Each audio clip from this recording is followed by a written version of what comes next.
भक्तों, यह सोमवार की व्रत कथा है।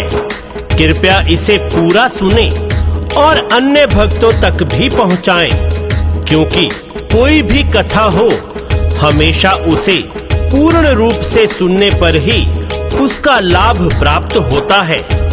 भगवान शिव सब देवों के महादेव हैं, वे सर्वोच्च हैं। उनकी कृपा से मृत्यु को भी जीता जा सकता है।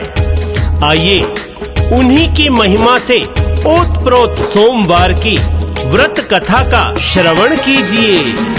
सोमवार दिन बड़ा है पावन, शिव की पूजा कर लो इस दिन। शिव से बड़ा न देव कोई है, जो शिव चाहे होता वही है। कथा सुनो और सबको सुनाओ,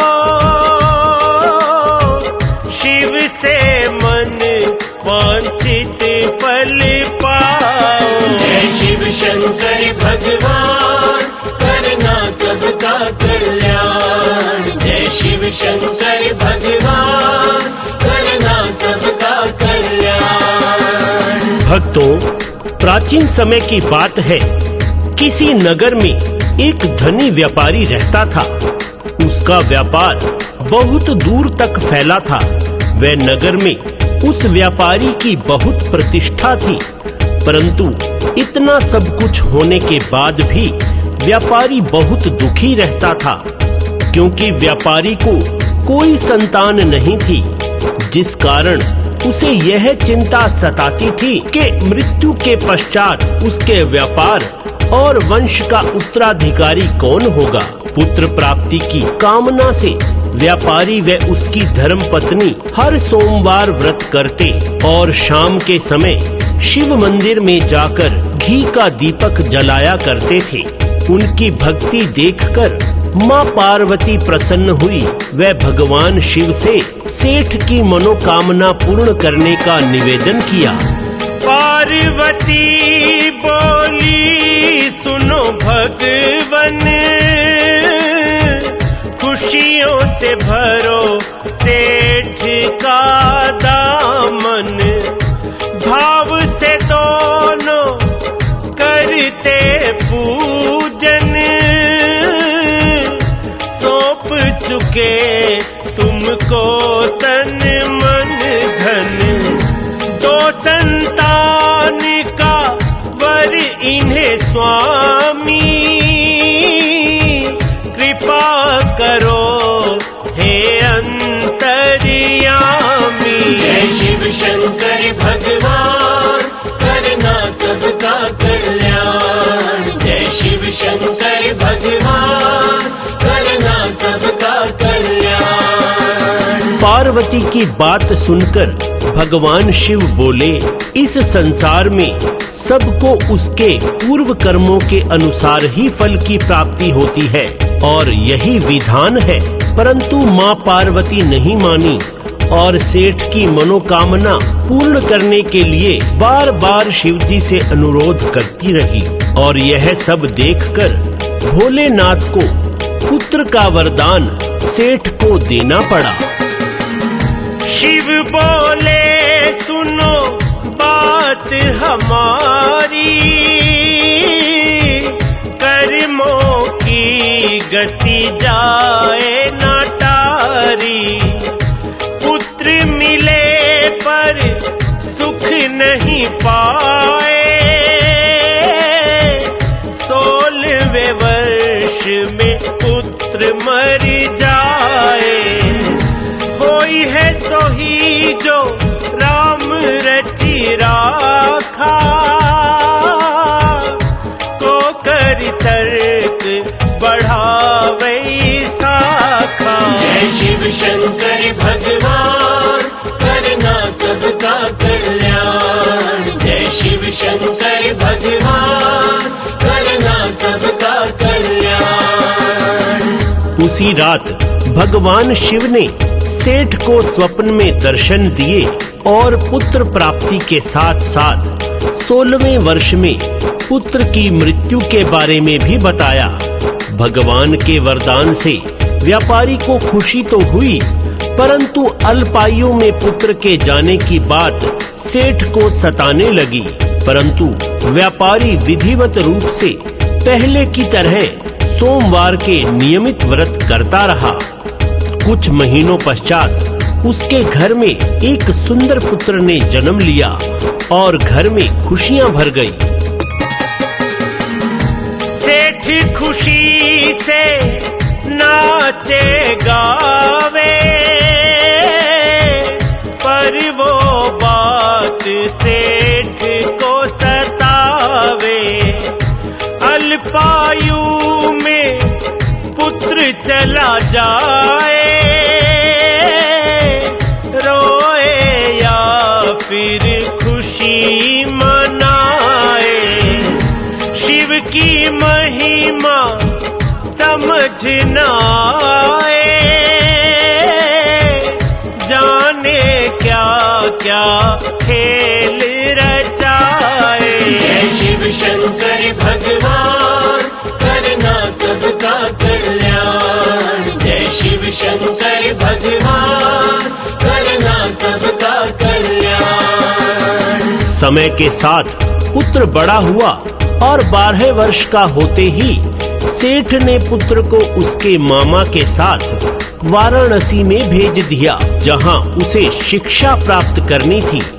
वाराणसी जाते हुए जहां भी मामा और भांजा रुकते, वहीं पर यज्ञ करते और ब्राह्मणों को भोजन करवाते। लंबी यात्रा के बाद वे दोनों एक नगर में पहुँचे, जहां उस दिन राजा की कन्या का विवाह था, जिस कारण नगर को पूरा सजाया गया था। राजा की कन्या का वर था काना, वर का पिता न चाहे बताना। वर के पिता ने दिमाग लगाया, सेठ के पुत्र को दूल्हा बनाया। राजा की बेटी को ये ब्याहे,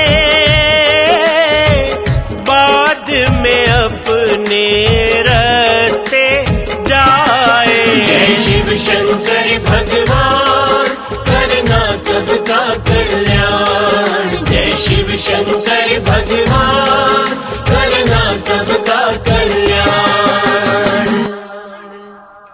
वर के पिता ने सोचा कि एक बार सेठ के पुत्र से विवाह हो जाए, बाद में मामा भांजे को धन देकर बहू को अपने पुत्र के लिए ले जाऊंगा। धन के लालच में मामा ने बात मान ली और अपने भांजे यानी सेठ के पुत्र को दूल्हे के वस्त्र पहनाकर राजा की बेटी के साथ विवाह कर दिया। राजा ने खूब धन देकर अपनी बेटी को विदा किया। सेठ का बेटा छुपा नहीं पाया, राजकुमारी को सच है बताया। धोखे से ये विवाह कराया, मामा ने मुझको है फसाया। राजा ने जब सब कुछ है जाना, बेटी को भेजने को ना माना। जय शिव शंकर भगवान, करना सबका कल्याण। जय शिव शंकर भगवान, करना सबका कल्याण। राजा ने अपनी बेटी को अपने घर ही रख लिया और उधर सेठ का लड़का अपने मामा के साथ वाराणसी में गुरुकुल पहुंच गया। जब उसकी आयु 16 वर्ष की हुई तो उसने यज्ञ किया और ब्राह्मणों को भोजन कराया। उसी रात को अपने शयन कक्ष में सोते हुए शिव के कहे अनुसार उसके प्राण पखेरु शयनावस्था में ही उड़ गए। सूर्य उदय पर मामा ने अपने भांजे को मृत पाया तो वह रोने लगा। वह आसपास के सभी लोग एकत्रित हो गए और दुख प्रकट करने लगे। भोले पार्वती संग थे जाते, देखे उन्होंने लोग चिल्लाते। पार्वती शिव जी से बोली, भर दो भक्तों की तुम झोली। करुण पुकार सुनी नहीं जाती, बात है क्या ये क्यों कुरिलाए। जय शिव शंकर भगवान करना सबका कल्याण। जय शिव शंकर भगवान करना सबका कल्याण। भगवान शिव और पार्वती ने वहां जाकर देखा तो माँ पार्वती ने कहा कि ये तो वही युवक है, उस व्यापारी का पुत्र। शिव बोले, हाँ, इसका समय पूर्ण हो गया, इसकी आयु पूरी हो चुकी है। परंतु माता ने शिव जी से पुनः आग्रह किया कि भोलेनाथ ऐसा न करो, इस युवक को जीवन दो। सेठ सेठानी आपके अनन्य भक्त हैं, वह आपके भक्तों पर कष्ट न आए, इसका आपको ही हल करना होगा। दिया वरदान तभी शंकर ने, युवक हुआ जीवित पल भर में। भोले भाव में यूं बह जाते, जैसे पुष्प बहते हैं जल में। युवक ने चिर आयु है पाई, सबने जय जयकार बुलाई। जय शिव शंकर भगवान करना सबका कल्याण। जय शिव शंकर भगवान करना सबका कल्याण। युवक अपनी पढ़ाई पूरी करके मामा सहित जब वापस अपने नगर में जा रहा था तो वे दोनों उसी नगर में पहुँचे जहाँ युवक का विवाह हुआ था। उन्होंने वहाँ यज्ञ किया और जैसे ही राजा ने उन दोनों मामा भांजे को देखा, उसने उन्हें पहचान लिया और यज्ञ समाप्ति के पश्चात उन्हें महल में ले जाकर धन धान्य देकर अपनी राजकुमारी को उनके साथ विदा किया। उधर सेठ ने अन्यथा त्यागा, सेठानी ने संकल्प लिया था, यदि पुत्र मृत्यु को पावे, हम भी मृत्यु तक कुछ ना खाएं। पर शिव की है लीला न्यारी, व्रत करने की महिमा भारी। जय शिव शंकर भगवान करना सबका कल्याण। जय शिव शंकर भगवान करना सबका कल्याण। परंतु जैसे ही उन्होंने अपने बेटे के जीवित होने का समाचार सुना तो वे दोनों बहुत प्रसन्न हुए। अगले दिन उनका बेटा उनकी पुत्र वधू को साथ लेकर नगर में पहुंचा और माता पिता की चरण वंदना करके सारा वृतांत सुनाया। सेठ सेठानी भगवान शिव की लीला और कृपा से अति भाव विभोर हो गए। उसी रात भगवान शिव ने सेठ के स्वप्न में आकर कहा, तुम्हारे निरंतर सोमवार के व्रत व कथा के कारण मैं तुमसे प्रसन्न हूँ और तुम्हारे पुत्र को लंबी आयु प्रदान करता हूँ। यह कहकर शिव अंतर ध्यान हो गए। शिव भक्तों के काज समारे,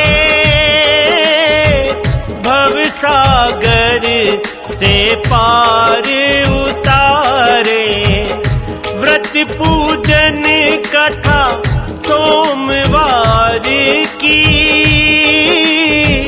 है कुंजी ये मोक्ष के द्वार की। कुमार हरीश सेवक है तुम्हारा,